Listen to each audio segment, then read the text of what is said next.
दिपेन बर'मोन बादि एबसु प्रेसिडेन्टआ सासे एबसु प्रेसिडेन्ट जानानै बे जोलैनि हांगार रायजोफोर मानगोनां एक्स बिइअ अफिसार अमर सिंह ब्रह्म साराबो माखासे खेंफोरथि होदों आरो बे खेंफोरथिफोरा मा? प्रमद बर'आ बिटिआर सुक्ति खालामनानै इउपिपिएल पार्टी दानानै बिथाङा जेरै बिटिसिखौ 5 बोसोराव जेरैबायदि धंस खालामबाय जोङो बेबायदि धंस खालामनो बिथांखौ होनो हाया। दाखालि 22 तारिखआव जानाय इलेक्शननि जे रिजाल्ट बे रिजाल्टखौ जे मैया डिक्लेयार होदों बे डिक्लेयार होनायनि उनावहाय जोंनि गोसोआ बिराद रंजाखांदों। खुलुमबाय इउटिउबार बिथांमोनखौ लोगोसे दुलाराय बिटिसि बासि रायजो राजा गुबुन गुबुन जाति जनगोष्ठीनि रायजो राजा बिथांमोनखौबो आं खुलुमबाय। दा दिनै जोंहा जोबोद मोजां दिन रंजानायनि दिन। दिनै बे रंजानायनि दिनाव जोङो बेवहाय बड'लेण्ड जनजाति सुरक्षा मन्च जोंनि अल बड' सिनियर सिटिजेन्स फराम लोगोसे जोंहा अल आसाम ट्राइबेल स्टुडेन्ट्स इउनियननि जोंनि मावथिफारियाफ्रा दिनै ज' जानानै जोङो आगोलनिफ्रायबो ज'यै गोबां खामानि मावबोदों। दिनैबो रंजानायनि बेलायाव जोङो दिनै बेहाय ज' जानानै बे प्रेस मिटखौ लेंनाय जादों। मानो थाखाय लेंनाय जादों जे जोंहा थांनाय 22 तारिख मैया दाखालि 22 तारिखआव जानाय इलेक्शननि जे रिजाल्ट बे रिजाल्टखौ जे मैया डिक्लेयार होदों बे डिक्लेयार होनायनि उनावहाय जोंनि गोसोआ बिराद रंजाखांदों। जोंनाव हाजासे जोंनाव खुसि दं। दा जों लुबैनाय बादि रिजाल्ट जानायनि थाखाय दा गिबियाव आङो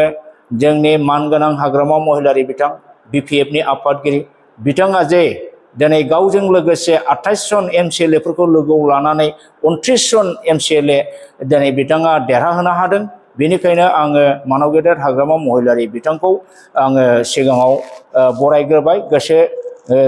गोसो गोरबोनिफ्राय बिथांखौ आङो बरायबाय आरो बिथांखौ साबायखरबो बावबाय। लोगोसे जाय बिथांमोनहा 28 जन एमसिएलए देरहाबोदों गुबुन गुबुन समष्टिनिफ्राय समष्टिफोरखौ आङो बुंनो थांला बिथांमोनखौबो आङो गोसो सिंनिफ्राय गोसो गोथारै बरायनाय जासिहरबाय। दा दिनै बेजों लोगोसे जोङो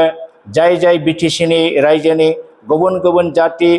जनगोष्ठी विभिन्न धोरोमनि सुबुंफोरा भटार बिथांमोनहा दिनै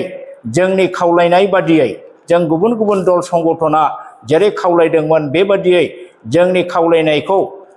माने ग्रहण खालामनानै आजावनानै बिथांमोनहा जे नांगोलनि सुबियाव बिपिएफ पार्टीखौ भट होनानै एकदम बिपिएफ पार्टीखौ लार्जेस्ट सिंगल मेजरिटी खालामनानै दिनै बिपिएफ हान्जाखौ बिटिसिनि सरकार दानो दिनै गोहो होदों। बिनि थाखाय गासिबो बिटिसि बासिनि भटारफोरखौ आङो आरोबाव खेबसे साबायखर बावो। दिनै जोङो आगोलनिफ्राय बुंबोबाय थादों रायजो राजा नोंथांमोन जे जोंनि बिटिसि 2003नि 10 फेब्रुवारियाव जानाय जे एग्रिमेन्ट बा सुक्तिमोन एकर्डमोन बियो एक जानानै हाग्रामा महिलारिया 17 बोसोराव जेरैबायदि मोजां सासन खालामनानै 6 शेड्युलनि प्रभिजन इमप्लिमेन्ट खालामनानै बिथाङा बिटिसिखौ ग्रोम ग्रोम जौगाहोदोंमोन। नाथाय दुखु गोनां बाथ्रा माने बे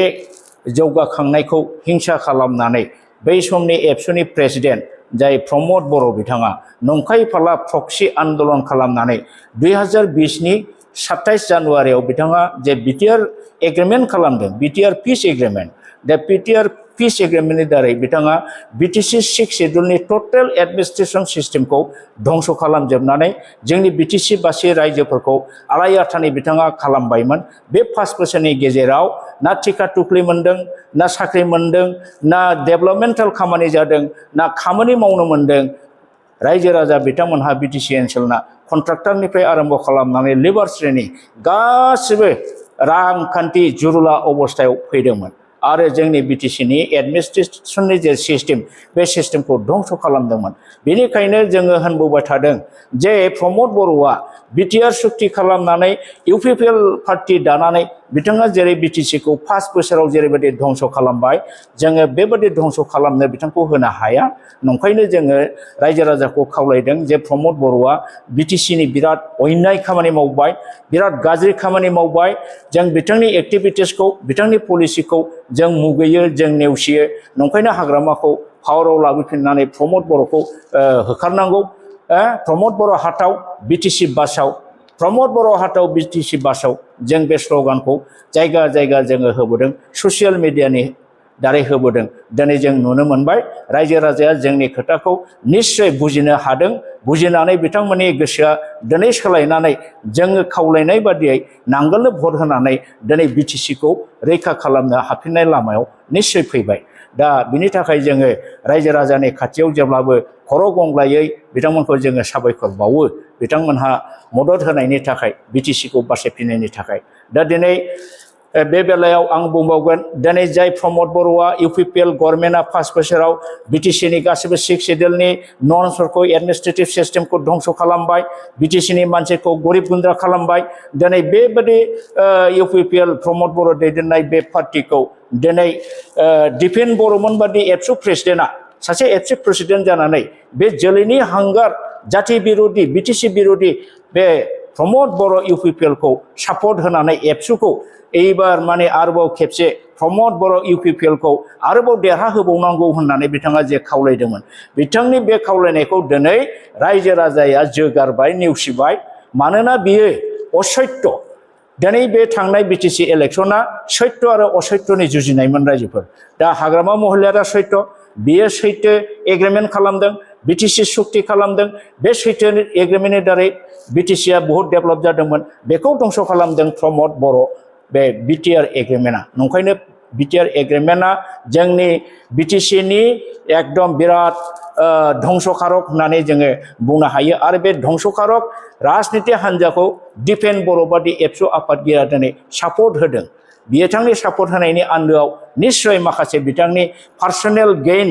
जानाय बेहाय खोथा दं दिनै नाथाय रायजो राजाया बिथांनि बे रिक्वेस्टखौ दिनै जोगारनानै जोंनि रिक्वेस्टखौ दिनै रायजो राजा लाखिनानै हाग्रामा महिलारिनि बिपिएफ पार्टिखौ दिनै देरहाहोबाय बेयो जोंनि खोब मोजांनि बाथ्रा दा आङो नंखायनो दिपेन बर'खौ बुंनो सानो नोङो एथ' असत्य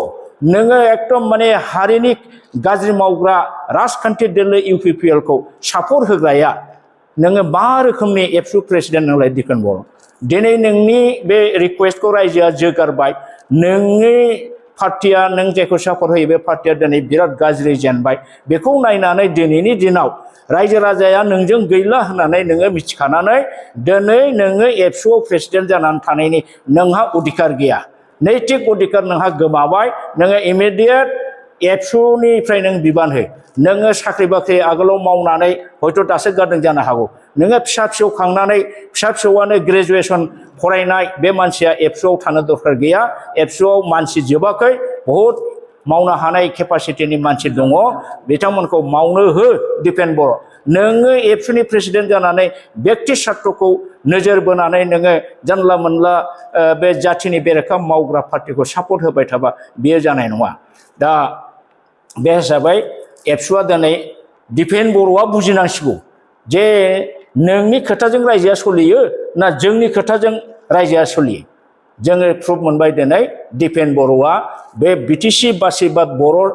समाजाव नोंहा जायगा गैया नोंसोर असत्य नोंसोरनाव धोरोम गैया नोंसोरनाव जातिनि साननाय गैया नंखायनो नोंसोरबादि शक्तिया थाबैनो धंस जानांगौ जों बेखौ कामना खालामो दिनै जोङो नुदों